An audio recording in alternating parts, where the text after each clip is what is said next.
Now, what I'd like to show you in this video is actually the three most important dominant seventh chords for acoustic. And these are all going to be in open position. And these are really important if you want to learn how to play some acoustic blues. Okay? So, dominant seventh chords are really used a lot in blues music, okay? That's why they're so important to know. And they're also used in some classical music as well, and pop music, and really all kinds of different styles of music. But the dominant chord is always going to be, you're going to recognize this dominant because it'll be followed by, it'll be a capital letter followed by the number 7, okay? And rarely you'll see it written like a capital letter D-O-M for dominant and then the number 7. But most of the time it's just like capital letter 7, okay? That's where you're going to see it written. And the three most important chord forms in the open position for acoustic are going to be your E chord, which is going to be fretted like this. Okay, that's going to be your E7. That's an E7 chord. Okay, and it's using open strings. And then, so you're only actually fretting it in two different places. 5th string, 2nd fret, 3rd string, 1st fret. Okay, and you can fret it like this, or you can fret it like this. But generally speaking, you would do it this way. Okay, and I'm not going to kid around with you. This is a difficult chord to make.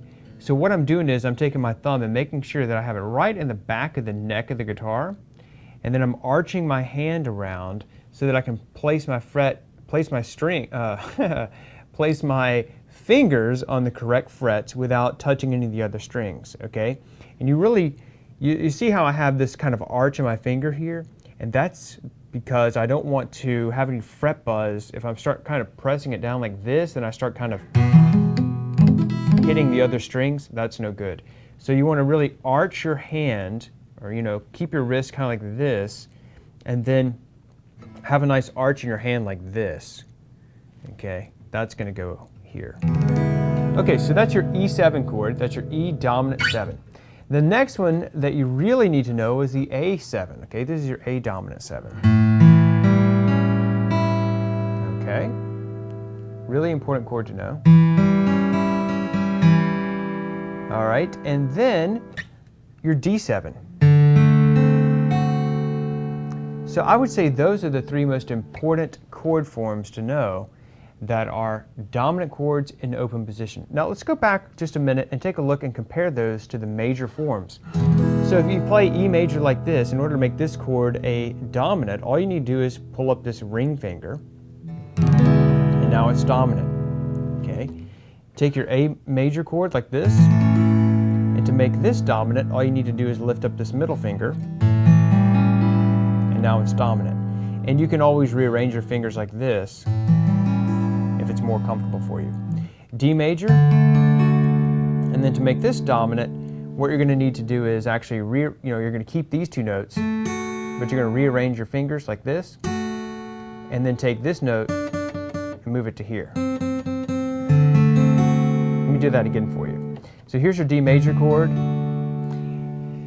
Then to make this dominant, all you do is take this note and move it to here, and then rearrange your fingers. And feel free to grab that A note as well if you want.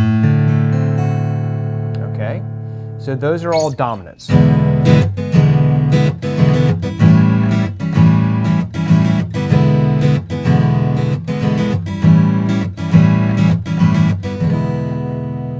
and for more tips and tricks, go to guitarzoom.com.